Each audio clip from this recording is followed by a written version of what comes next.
Happy Thursday. We're so excited to be with you today. I have an incredible special guest with us, Dr. Renair, and she's going to talk to us about her story and healthy relationships.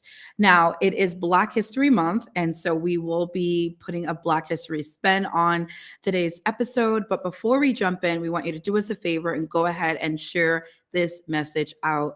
We want to empower as many people as possible. We believe in empowerment, we believe in uplifting. And so help us to do that by lifting up this conversation. We also want you to engage. So if you hear something that sounds really great or resonates with you, put it into the chat box. We want to be able to highlight it and shout it out. So comment below. If you're watching us later on, still comment. We'll go through it and we'll read your comments. I like to read it personally.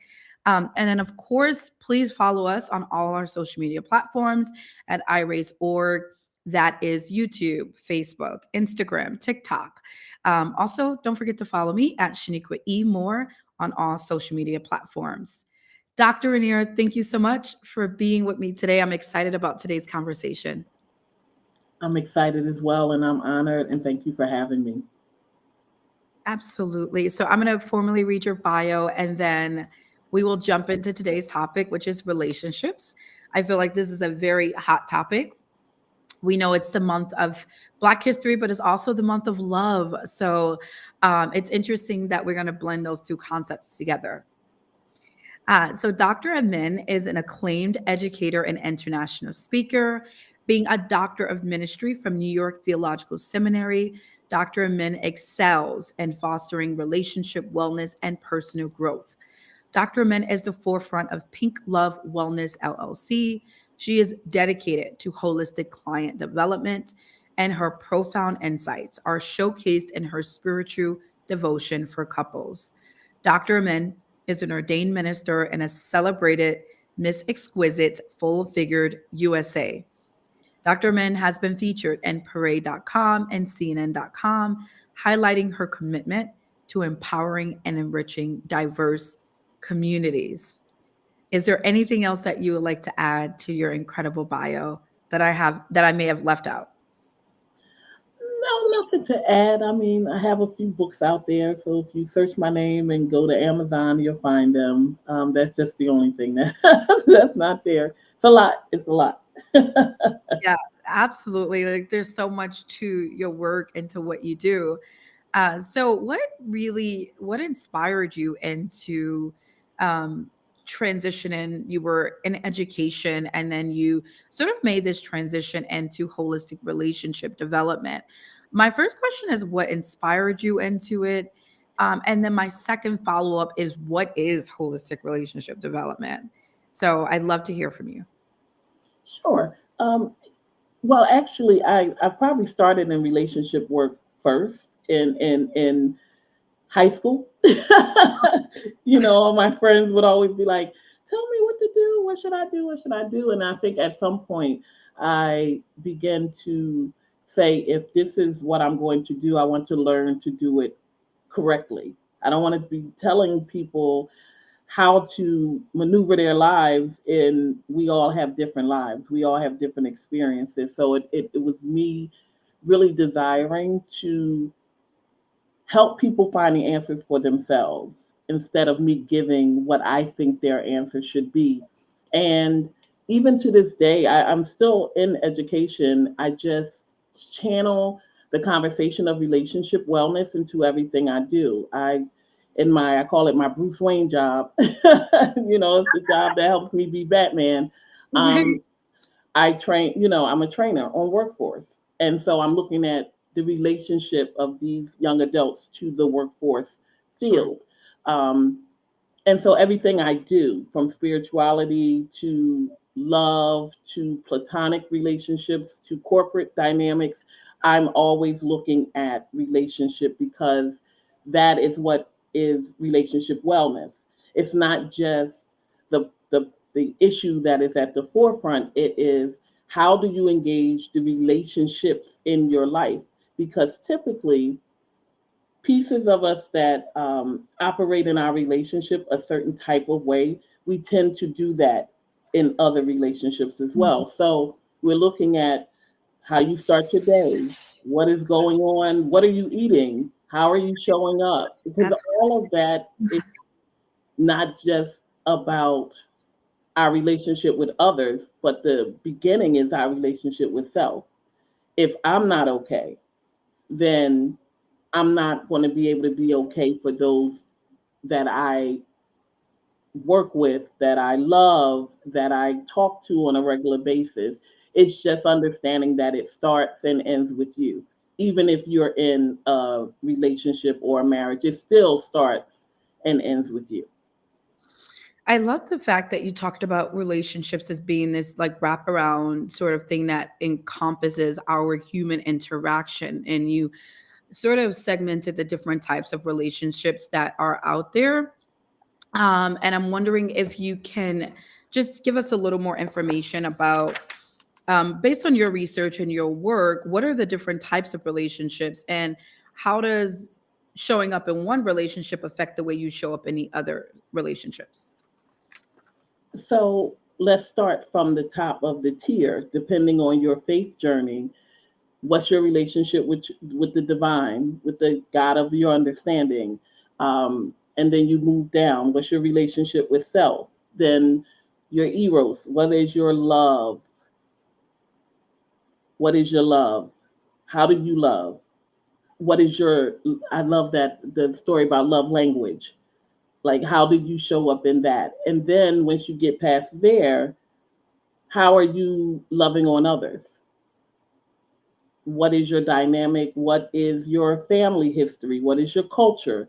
What, because all of those things play a part. So for example, if two people are in a relationship, and I actually read about this the other day, so I'm going to use this. One party, their family is used to yelling, and not, it doesn't even have to be anything bad, they just talk loud and everything is over the top, and you're from a family that is very quiet. The moment that you have an interaction that is one of a disagreement and that loudness meets that quiet person is going to feel like, oh my goodness, why are you yelling at me? Not understanding that that's part of your culture, that's part of how you were raised. So it is all these intricate parts. Even when I sit down with a couple, I never just sit down with them based on the issue. I want to know as much as I can, and not from a psychiatric place, because although I have trauma training and other um, academic experiences, I am not a therapist, right? So I'm a coach, and so I'm clear that when we start leaning into spaces where I'm recognizing that there's some mental health challenges that are at play in this dynamic, then I'm going to refer you out to a therapist so they can address that, and I can continue to address what is happening in the now of the relationship. So there, when people say I'm looking for someone that is a relationship therapist or a relationship coach, I always say to them, make sure that they are having a conversation of wellness as it relates to the relationship. Because if we tackle this issue, but there's other issues that are behind it, then are we really tackling the issue? Yeah. Because it's going to resurface in a different way. So there's all types of dynamics. I've worked with couples that are LGBTQ, heterosexual, interracial, polyamorous, non-monogamous. I mean, it's a whole spectrum of Yeah. how a relationship can show up. Even those that are non-committed, they just are dating. Wow. That's I'm learning listening to you. So you talked about like culture being one of the, I guess, factors that influence the way we show up in relationship. And I know it's Black History Month. Have you noticed a, I guess, a trend in working with Black couples or with Black individuals and relationship? Have you noticed a trend that might be different from other culture groups in your work? Well, I spend a lot of time doing research on social media as well. And what I have noticed is the new conversations are around what is of value, right? there were posts, they were saying, don't take me to the Cheesecake Factory, don't if you're not willing or able to do this, then we can't do that. Yeah. And it's interesting for me because I'm a Gen Xer, right? I am I am married recently to a millennial, and I work with Gen Zs. So I am constantly going through just understanding that what was important maybe to my generation is different for the generations Yeah, behind me. for And sure. because I remember when going to Red Lobster might have been the highlight of the week, right? It was a big deal, Red Lobster. Right, right. Like who's doing that? But now you mention, hey, let's go to Red Lobster on our first date. They're like, How that's dare you? you just asked me to go to McDonald's. Yeah, So it's just, and no offense against McDonald's. I started working in McDonald's. That's where. But yeah, I have been wondering and plan on doing some research about it. And I know that there's research that's already existing. How much of technology, social media, and that exposure to what is considered successful, whether it's a successful relationship or a successful life, has begun to influence our relationships and our relationship dynamics. And yeah. I do believe that it has. I want to hear more about that. It's interesting the idea of technology and its influence on relationship. I mean, like there's so many ways to go about that. There's like online dating. People are now meeting their spouses and partners through dating websites now. So that's even looking different. But I think also the concept of how do you show up in relationship on social media, right? A whole nother it's like metaverse now, right? And so I seen recently, it was it was sort of like a commercial to a Netflix documentary that I have not clicked on yet. But I remember looking at the commercial, if that's the correct terminology, and the lady in the commercial was stating, the preview was stating that social media completely damaged her relationship with her significant other. And in fact, she said there were some college girls that were inboxing her on Instagram, and stalking her and like taking pictures and sending it to her significant other, and made up a whole story that wasn't true. And it actually damaged her relationship with her significant other. And so I didn't click on it yet, but I just thinking about that little preview and that interlude. What effects do you believe social media has on relationships today? Well, I think one of the first ones is the illusion, right? That these relationships are happy and perfect. And it's not to say that they are not happy relationships, but there is no perfect relationship. It is really what works for the couple. I always say create your culture for your relationship, not bring what you think a relationship is supposed to be based on. And so most people aren't clipping or videoing the argument, the fight, the this. They're putting the vacation, the new car, the new house, the new job. And now you're sitting over here with your car and you're like, well, so and so's spouse just bought them a new car. Why can't I get a new car? Or Oh why yeah, can't you upgrade my ring every 5 years like my friend gets her ring up? And it may not be verbal, but yeah, it's coming out through action, sure. right? Jealousy starts emerging. And now it's like, I have to show that I'm able to get that bag or those shoes or those materials without even really looking at how they may have had to get it. Because if they're working hard and they're working 50 hours a week, and yes, they're bringing in the bank, and you are not willing or maybe even able to work 50 hours a week. You know what I'm saying? So now you're comparing a circumstance that you don't have all the information about. And so that is one area, that illusion of what a relationship is supposed to look like. I think the second area is it causes people to reconstruct the meaning of what these things mean based on other people. So, what does success mean to you? Mm. Some people success is having the job, having the car, having the house. For someone else, success is coming home to a peaceful evening with their mate, with their children, with just themselves. So it's like, am I creating a definition based on my true heart? Or am I basing a definition on someone else? And then finally, Wow. it's the other piece of communication, right? There's a whole story going on, and I'm not going to even go into it, but it's like a 50-part story. I'm gonna be honest with you. I didn't watch the 50 parts. I caught the cliff notes somewhere, and I had to. It was too long, but um, honesty, right? What are Wow. we communicating?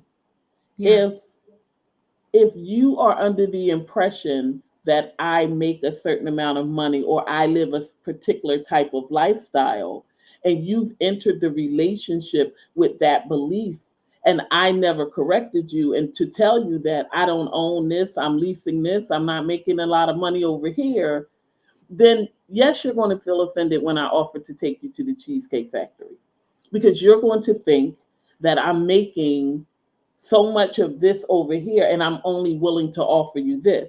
But if I'm honest with you and telling you I'm making minimum wage and I'm doing my best to do something greater, then you'll recognize that the Cheesecake Factory may be a week of my salary.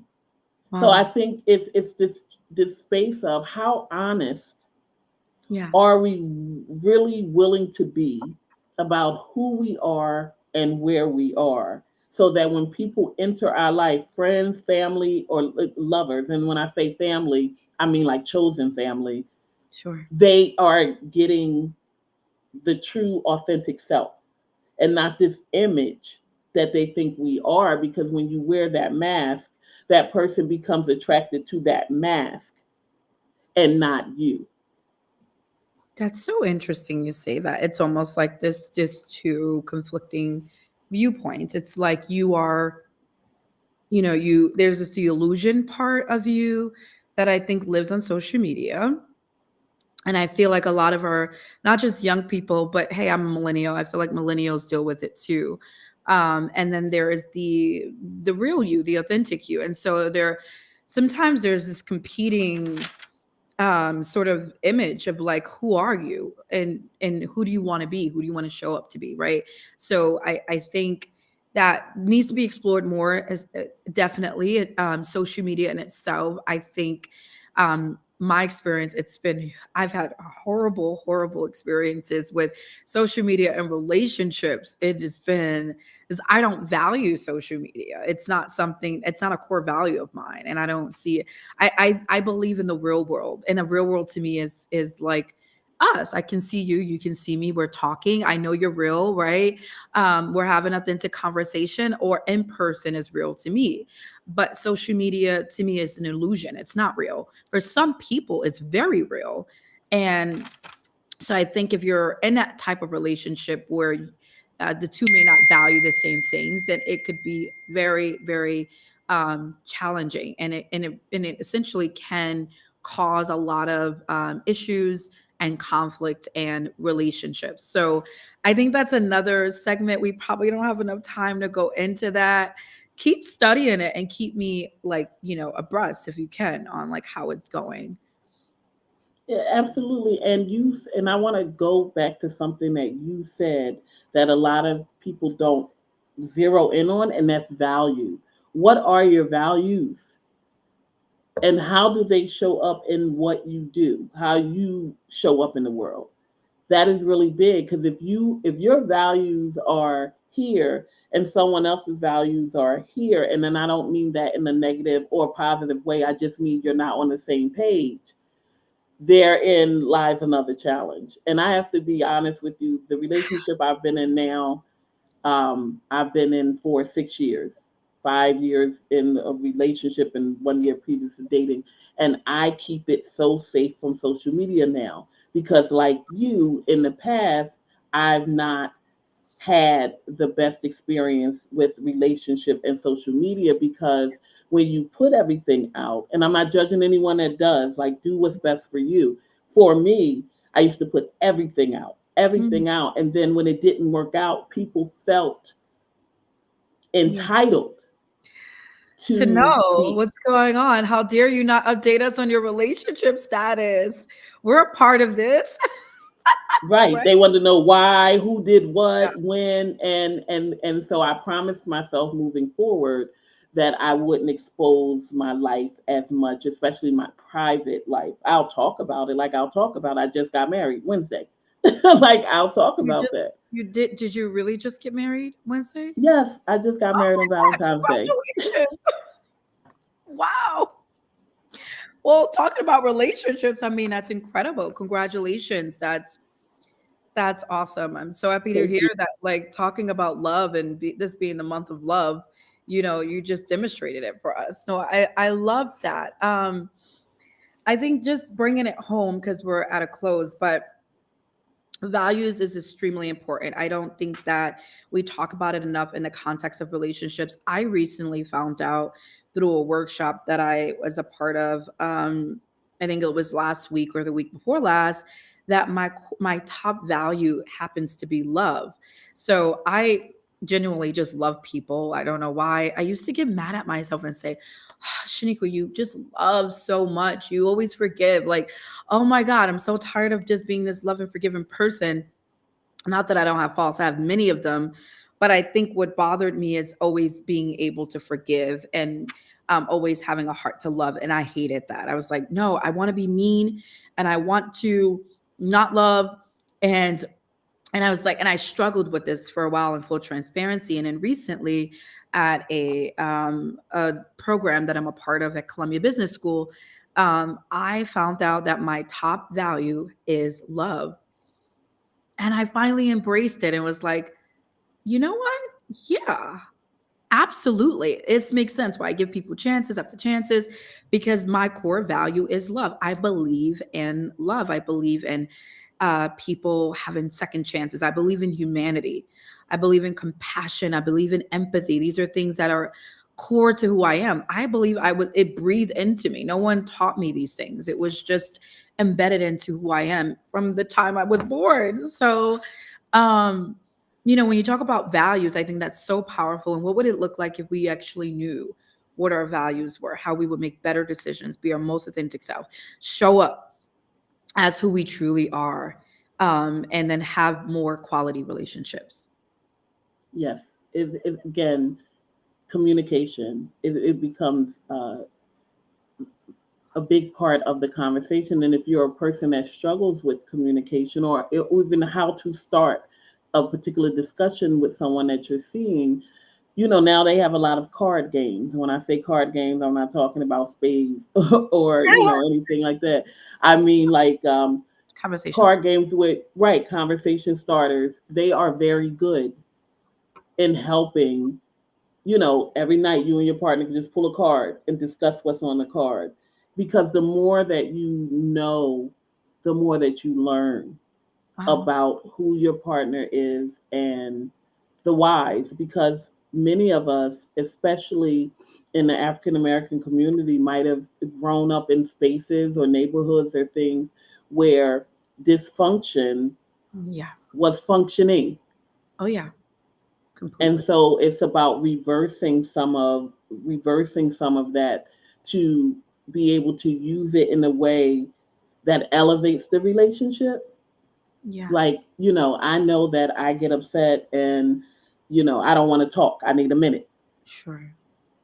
I need my partner to know that, Yeah. so that when we are having a dynamic and I say, can I have a minute? It doesn't become, oh no, you're going to talk to me right now, because they know that in the past, I would blurt out whatever would come out my mouth. Now I'm being more conscientious about it. Mhm. I need a minute to process my thoughts so I can come to the conversation in love. Because I'm very much a love person, a second chance person. All the things you named I is, love we, that. we twins. Oh my goodness. I love meeting people that have my values because you get it. Like you understand the dichotomy and the paradox. But I think just in closing, this has been an incredible conversation. I think people are struggling in relationship so much. And I think as a social worker and mental health therapist, one of the challenges that I talk about a lot is trauma and just the way that we've grown up. If we've experienced abuse, neglect, any of those, whether it's emotional abuse, sexual abuse, mental abuse, um, physical abuse, that will affect the way that we operate in relationship, the way we show up. There's so many dysfunctions that we can adopt as coping strategies or survival strategies that we may not even realize is a coping and survival strategy. And we've Right. been just going through life and just sort of um, surviving with these sort of techniques that are very maladaptive. And so I think all of this is very important. I know so many people that have experienced trauma that go through cycles of really bad relationships. So, and close it, are there a few core tips that you can provide to the audience on how to create that culture within your relationship? And that was something you said, I wrote it down. So, how do we create the culture we want to see in our relationship? Any tips that you would provide or recommend to us? So first, again, is communication. Having that conversation with your partner about your childhood experiences, about your relationship experiences, because that may be even different depending on how we learned relationships early on. The second thing is honesty, right? Being real authentic in the experience. Yes, I'm having a communication, but I'm not afraid to be vulnerable. Brown, I always talk about, vulnerability is courage. It does take courage to be able to open up that part of you. And the third thing that I will say is don't be afraid to date the person. Like, or if you're a person that's not in a relationship, don't be afraid to date. And don't be afraid to date yourself. Even when you're still in a relationship, still do things for yourself. And I know that people would challenge that, well, we're supposed to be one. Yes, you still are one. If you put two lines together and push them close together, it looks like a one. But in reality, it's still two lines. Mhm. Wow. And the more that you grow, the more your relationship has the potential to grow. Hopefully, you don't grow apart. That's Mm, why you continue to have conversations. When something changes for you, update your partner. You no longer eating meat, update your partner. It's just yeah. staying in that ebb and flow of communication with your partner. I'm very big on that because I have experienced and I have watched couples kind of shut down. And that's when one of my friends used to say, don't allow the devil to get in the details, right? But that's when the space for someone from the outside or some trivial issue that never bothered you before now is bothering Mhm. you time. Yeah. Don't let things fester. That's so good, Dr. Rainier. And we're at time, but how can people follow you, reach you? If they want couple support, how can they reach out to you? I am Renair Amin everywhere. Like No. it rhymes too, right? I used to be a poet. So. Mhm. But yes, I'm Renair Amin everywhere. I'm on Instagram. I'm on Facebook. If you type in Pink Love Wellness, I'll come up. If you type in Renair Amin, I will come up. And I'm always good for good conversation. So sometimes just reach out, say hello.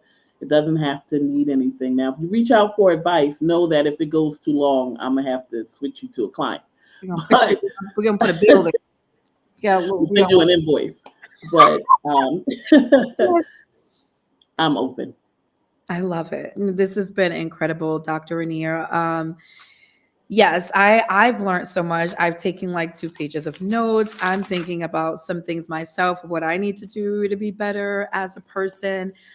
So I certainly know that those that are watching has also taken a lot from this conversation. We want you to do us a favor and lift this message up and share it out to other people, colleagues, friends. If you know they are somebody that can hear, that needs to hear this, please share it out. I like to say this, it's very simple. Sharing is caring. Yeah, if you care, share it to someone else, share it to your partner. Watch it together. Take notes together and let us know how it went. We want to hear from you. Your feedback is valuable. We love you all so much, of course, and we will be back next week. Yes, love is our core value. I love I tell you, when I found that out, I was like, I finally accepted it. It just settled in. I was like, yeah, you know what? It's gonna get a t-shirt. It's just gonna say love. I embrace you. I like that. I'm in. I'm in. We'll do it together. Yeah. You won't leave me by myself to do it. Mm-mm. So please follow Dr. Rainier. She's everywhere and Google her, look up her books, follow her, reach out to her if you're interested in couples counseling. We will be back next week for another segment. Finally, don't forget to follow us on all major podcast platforms: Apple, Spotify, Google. I think Google might be fading away. But follow us on all major podcast platforms. We have incredible episodes released every Friday with Elevate with Shaniqua Moore. We have incredible topics lined up for you for the month of February and March. So we want to make sure you're first to be notified. Don't forget to also follow me on all social media platforms at Shaniqua E. Moore and iRaise.org on all social media platforms. And finally, we can put up Dr. Rainier's information. Please reach out again to her. She is available, open for coaching services. And if you need that and your partner needs that, please reach out. You have a resource, utilize it. We appreciate you again so much. We will be back next week. Stay tuned. We love you guys. See you soon.